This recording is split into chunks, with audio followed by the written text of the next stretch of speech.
The Statue of Unity, India, 597 feet. In 2018, India finished building something absolutely massive, the Statue of Unity. At 597 feet tall, it towers nearly 150 feet higher than the Statue of Liberty. This statue honors Sardar Vallabhbhai Patel, a political leader who united India's scattered kingdoms into one nation after independence. His figure stands there with his hand raised in this gesture of peace and leadership, and on a clear day, you can see it from nearly 125 miles away. It took 5 years and $430 million to build. Inside, there's an elevator that drops down 505 feet. There's a museum, there's an observation deck, and there's a memorial hall dedicated to Patel's life. His raised hand literally contains an entire city inside it.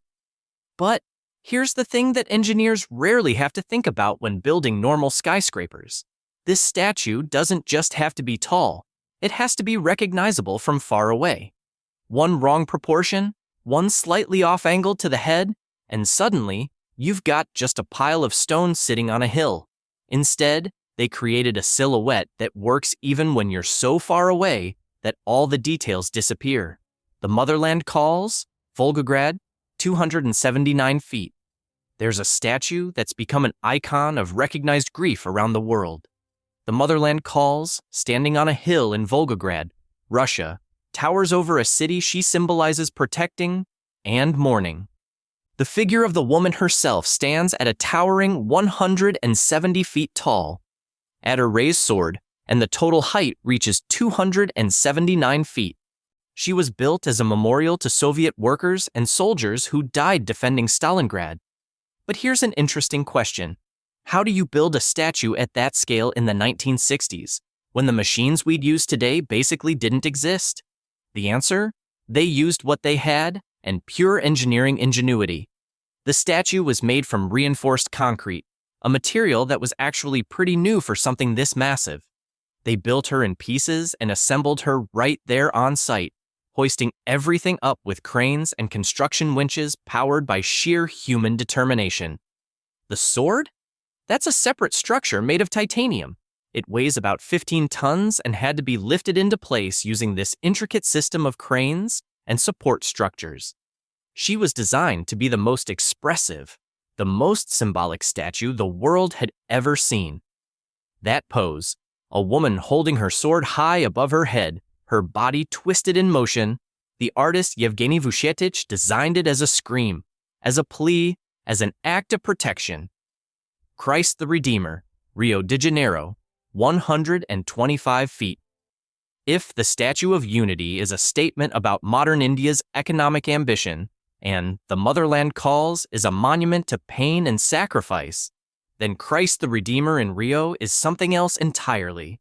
She's smaller, just 125 feet tall, but her location makes her one of the most awe-inspiring statues ever built. She sits on top of Corcovado Mountain, over 2,300 feet above the city, visible from literally everywhere in Rio. No matter where you look, there she is. This was a project that seemed almost impossible when it started. How do you get materials to a mountaintop in the 1920s? How do you build a statue in a place where the weather can change in minutes? Where wind hits with a force that could knock an adult off his feet? Where mountains are wrapped in clouds and fog, hiding your work from the world? The answer was simple. Very slowly and very carefully. Materials came up piece by piece on a cog railway they built specifically for the job. The statue itself was reinforced concrete, filled with limestone and marble. The face was created by French sculptor Paul Landowski, who spent weeks on that mountain working in conditions he later described as absolutely hellish. Wind tried to knock him off the scaffolding. Rain would freeze him when evening hit the mountain. Clouds would roll in and out, and he often couldn't see what he was creating. He could only feel it with his hands. When they finally finished, it was recognized as a miracle of engineering and human stubbornness. But that miracle didn't end there. The statue had to keep standing, surviving conditions that destroy normal materials. The Great Buddha, Hong Kong, 112 feet. The Great Buddha on Lantau Island in Hong Kong is the visual center of the Po Lin Buddhist Monastery. It rises 112 feet above the Ngongping Plateau and can be seen from most of the island, even from parts of the mainland. But this wasn't a monument to politics, war, or national identity. This was about spirituality, about religion. The statue was made from bronze, 275 short tons of bronze.